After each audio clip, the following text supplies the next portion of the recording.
Sounds punchy. Sounds full and solid. Sounds like a mess. Individually, cool. Together, terrible. And that's the problem with most mixdown advice. It optimizes each sound on its own, but it never makes them work together. So I mixed the exact same track 3 different ways. One sounds amateur, that's what you just heard. One sounds decent, and one sounds like a finished release-ready record. The difference between them isn't what plugins I used, and it's not just about getting the order right either. Let me show you what actually changes. But why listen to me? Well, I toured 33 countries, had multiple number ones on Beatport, signed hundreds of records to the world's top labels like Armada, Spinnin', Toolroom, Defected, As Bassclef, and Analog Soul. And since 2016, I've been helping producers like you finish great songs fast and get a pro sound. So this is a track called Raining Marimbas from my alias Analog Soul. You're going to hear 3 different mixes of it today, so you can hear what separates a professional mix from everything else. All right, let's take a look at what's actually going on in this mix. You've already heard it. Individually, cool. Together, a mess. So why? On the kick, we've got some transient designer, punchy compression, and saturated doing clipping, because one video tip said punch and another said warmth. Kick and bass are all in this low-end group being glued together. Industry standard, right? We've got a stereo widener on the lead, the lows are cut at 200, parallel compression all over, plenty of gentle OTT, a master EQ cutting the mud, and some famous third-party plugins doing magic mastering recommendations. Every single one of these came from a legitimate sounding source, a tutorial, a forum post, a pro tip, and each one in isolation is defensible. But look at what happens when they all run at the same time. The saturator on the kick is cancelling out the transient designer and the compressor. The master EQs have hollowed out the song's body. The widener on the lead has pushed it behind the other synths. All the compression at multiple stages is crushing everything because the levels feeding it are all over the place. And the OTT is pumping because it's reacting to problems the other plugins created. Every tip worked on its own, but together they fight each other because none of them were designed for this track. They were designed for somebody else's track in someone else's context. All right, mix 2. This is where it gets interesting because this is where most people live. Mix 2 is what I call the competent approach. You've learned enough to stop making the obvious mistakes. You probably check each decision to make sure the sound is actually getting better. You reference against pro tracks. You use sensible compression and EQ. You process in a logical order, and the result? It's better. Noticeably better. Let's hear it.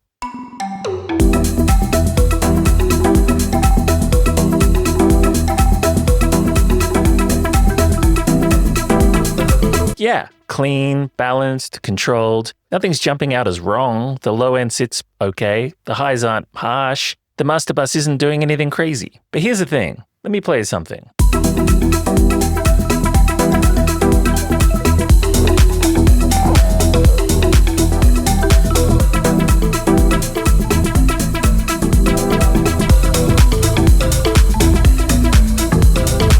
You hear that? Mix 2 is okay, but Mix 3 is a record. Something's different, and it's not louder, it's not brighter, it's not wider, it's deeper, more alive, more cohesive. The elements aren't just sitting next to each other, they belong together. So what changed? In Mix 2, I followed all the rules: proper gain staging, sensible EQ, sensible compression, shared reverb, and more. And it worked.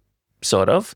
Here's the problem. I was making decisions based on rules, not context. Let me show you what I mean. In Mix 2, I removed some harshness from the lead at 3K and gave it width with stereo processing. Sounds fine on its own, but some of these moves came from different schools of thought. One source says cut 3K to remove harshness, another says keep 3K for presence. They can't both be right, because the answer depends on the context. And in this mix, the lead shares mid-range with the chord and the wow synth. The chord and wow synth are up close, full mid-range, center image, but the lead has been scooped and pushed wide, so now it sounds distant and muddy next to everything else. These moves were correct in theory, they just weren't connected to the rest of the mix.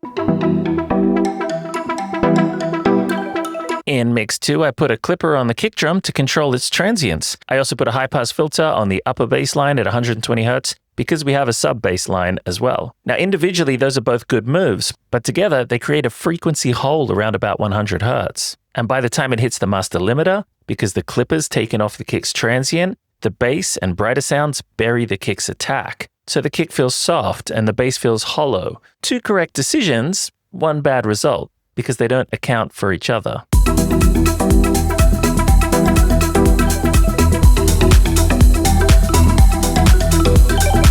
One more, the closed hi-hat. I cleaned it up and made it airy and pretty, but now it sticks out. It doesn't match the other percussion, and it makes the whole groove feel small and weak. Same problem, good move in isolation, wrong for the context.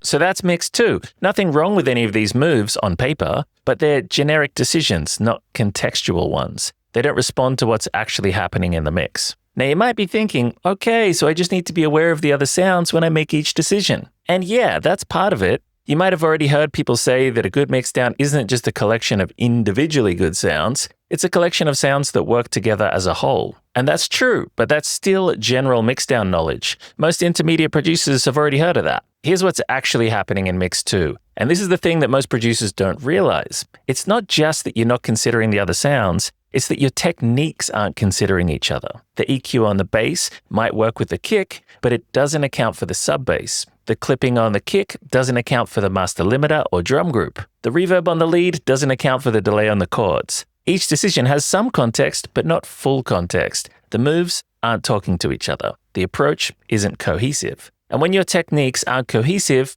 they can cancel each other out, or worse, they cause problems. You make a good EQ move here, but it undoes what your compressor was doing there. You set a great reverb level here, but it collides with the space your delay already occupies. Individually, each decision is defensible, but together, they're not working as a system. And that's why mix number 2 sounds decent, but not pro. And if your mixes feel a little bit like that, well, it's not that you're missing a trick. It's not about just getting the order right either. It's that the techniques you're using weren't designed to work together because you've been combining tips from different teachers, different schools of thought. You're essentially trying to design your own system for something you haven't yet mastered. And those mismatched techniques can cancel each other out, or worse. You see, the difference between sounds decent and sounds like a record isn't more random tips. It's a system where every decision is made with the others in mind. Okay, mix 3. Now, I'm not going to break down every single thing I did in this. That would take way too long for one YouTube video. But let me show you a couple of decisions that illustrate what I mean by interconnection. Now, when I solo this chord, it sounds a bit soft, wet, dark, and distant with a weird sort of high-pitched sparkle to it, right?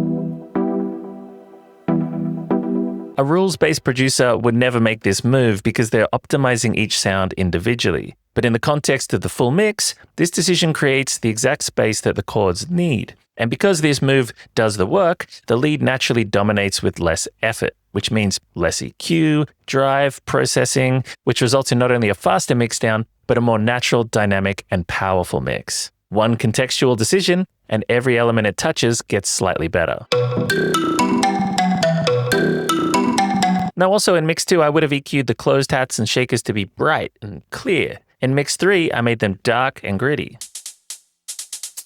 And because of that one change, the offbeat open hat has more power. The groove now feels better. And it doesn't distract from the lead.